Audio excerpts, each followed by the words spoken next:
ನಾನು ಅನ್ಎಕ್ಸ್ಪೆಕ್ಟೆಡ್ ಆಗಿ ಬಂದಿದ್ದು. ಹೌದು. ನಾನು ಜೊತೆಲೇ ಇರ್ತೀನಿ ಪ್ರಮೋಷನ್ ಅಂದಮೇಲೆ. ನನ್ನ SPC ಫಿಲಮ್ಸ್ನ ಸಂಸ್ಥೆ ಆಗಿರೋದ್ರಿಂದ ನಾನು ಪ್ರಮೋಷನಲ್ಲಿ ಇದು ಕಂಪ್ಲೀಟ್ ಜವಾಬ್ದಾರಿ ತೊಗೊಂಡಿದ್ದೀನಿ.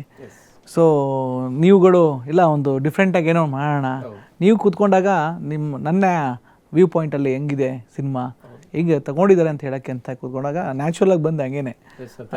ನಾವು ಕರೆದಿದ್ದಕ್ಕೆ ತಾವು ಕೂಡ ಜಾಯ್ನ್ ಆಗಿದ್ದಕ್ಕೆ ಸಹಜವಾಗಿ ಹೋಗಲ್ಲ ಆ ಥರ ಎಲ್ಲ. ಒತ್ತಾಯದ ಮೇಲೆ ಕೂತಿದ್ದೀರಿ. ಸಿನಿಮಾ ಬಗ್ಗೆ ಮಾತನಾಡೋಣ. ಹೀರೋ ಮತ್ತೆ ನಿರ್ದೇಶಕರ ಬಗ್ಗೆ ಅದು ಸಿನಿಮಾ ಬಗ್ಗೆ ಮಾತಾಡ್ತಾರೆ, ನೀವು ಸಿನಿಮಾ ಬಗ್ಗೆ ಮಾತಾಡೋಣ ಸ್ಪೆಷಲ್ ಆಗಿ. ಖಂಡಿತ ಐ ಆಮ್ ರೆಡಿ. ಮೊದಲನೇದಾಗಿ ಈ ಸಿನಿಮಾದ ನಿರ್ದೇಶಕರ ಜೊತೆ ನಾನು ಮಾತಾಡಬೇಕು. ಸರ್, ಮೊದಲನೇದ ಕಂಗ್ರ್ಯಾಚುಲೇಷನ್. ಒಂದೊಳ್ಳೆ ಬ್ಯೂಟಿಫುಲ್ ಸಿನಿಮಾ ಕೊಟ್ರಿ. ಈ ಒಡಿ ಬಡಿ ಸಿನಿಮಾಗಳ ಮಧ್ಯೆ, ಪ್ಯಾನ್ ಇಂಡಿಯಾ ಹಾವಳಿಗಳ ಮಧ್ಯೆ ಒಂದೊಳ್ಳೆ ಬ್ಯೂಟಿಫುಲ್ ರೊಮ್ಯಾಂಟಿಕ್ ಫ್ಯಾಮಿಲಿ ಎಂಟರ್ಟೈನ್ಮೆಂಟ್ ಕೊಟ್ಟಂತ ಸಿನಿಮಾ ಬೋನಂ ಗಗನಮ್ಮು. ಸ್ಟಾರ್ಟಿಂಗ್ ಡೇ ಇಂದ ಹೇಳ್ತಾ ಇದ್ರಿ ಸರ್ ಸಿನಿಮಾ ನೋಡಿ ಸರ್, ನೀವು ಒಂದ್ಸಲ ಸಿನಿಮಾ ನೋಡಿ ಸರ್ ಅಂತ. ಸಿನಿಮಾ ನಾವು ನೋಡಿದ್ದೀವಿ, ಖುಷಿ ಪಟ್ಟಿದ್ದೀವಿ. ಹೊರಗಡೆ ಕೂಡ ತುಂಬ ಚೆನ್ನಾಗಿ ಹೋಗ್ತಾ ಇದೆ. ಎಷ್ಟು ಖುಷಿ ಇದ್ದೀರಿ ಸರ್? Sir happy. ಸೊ ಒಬ್ಬ ಡೈರೆಕ್ಟರ್ ಆಗಿ ಸೊ ನಾವು ಅಂದ್ಕೊಂಡಿದ್ದು ಆನ್ ಸ್ಕ್ರೀನ್ ಬಂದಾಗ ಸೊ ಖಂಡಿತ ಒಂದು ಒಳ್ಳೆ ಇದು ಇರುತ್ತೆ. ಅಂದರೆ ಏನದು ಒಂದೊಳ್ಳೆ ಆತ್ಮತೃಪ್ತಿ ಅಂತಾರಲ್ಲ, ಅದಿದೆ ಇದಕ್ಕೆ. ಸೊ ಸಿನಿಮಾ ಬಗ್ಗೆ ಪ್ರತಿಯೊಬ್ಬರು ಕೂಡ ನೋಡಿರೋ ಪ್ರತಿಯೊಬ್ಬರು ಕೂಡ ಒಳ್ಳೆ ಮಾತುಗಳನ್ನ ಆಡ್ತಿರೋದ್ರಿಂದ ಸೊ ಅದು ಬಾಯಿಂದ ಬಾಯಿಗೆ ಪ್ರತಿಯೊಬ್ಬರು ಬೋನಂ ಗಗನಂ ಸಿನಿಮಾ ಚೆನ್ನಾಗಿದೆಯಂತೆ ಅನ್ನೋದ್ರಿಂದ ಸೊ ಅದು ಒಂದು ಒಳ್ಳೆ ಟಾಕ್ ಎಲ್ಲ ಕಡೆಗೂ ಕೇಳ್ತಾ ಇರೋದ್ರಿಂದ ಸೊ ನಮ್ಮ ಇಡೀ ಟೀಮು ಹ್ಯಾಪಿ ಆಗಿದ್ದೀವಿ. ನಿಜ ಸರ್, ಹೇಳಿದ್ ನಿಜನೇ. ಸಿನಿಮಾದಲ್ಲಿ ಏನಿದೆ ಅನ್ನೋದಕ್ಕಿಂತ ಸಿನಿಮಾದಲ್ಲಿ ಏನಿಲ್ಲ ಅಂತ ನಾವು ಕೇಳಬೇಕು.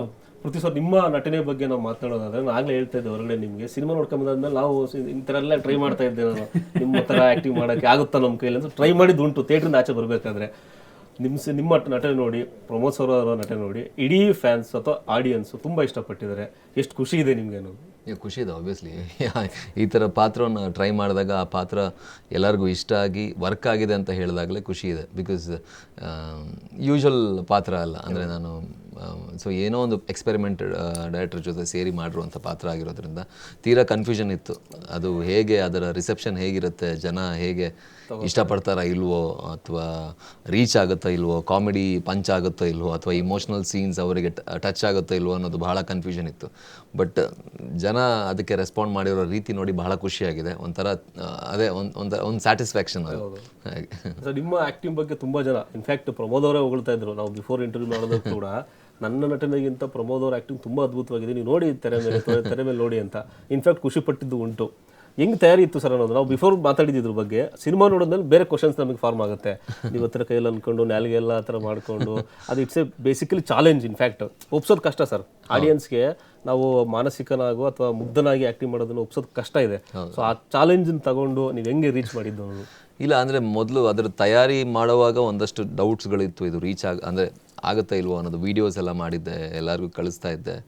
ಅಷ್ಟೊಂದು ಅದರ ಔಟ್ಕಮ್ ನನಗೆ ಸಿಕ್ಕಿಲ್ಲ. ಬಟ್ ಅದೇನೋ ಶೂಟ್ ಸ್ಟಾರ್ಟ್ ಆದಾಗ ಅದು ಒಂದು ಶ್ರುತಿಲಿ ಹೋಯ್ತು ಅಂತ ಹೇಳ್ಬೋದು. ನನ್ನ ಮಗಳು ಆಗ 1 ವರ್ಷ 1 ತಿಂಗಳು ಅವಳಿಗೆ.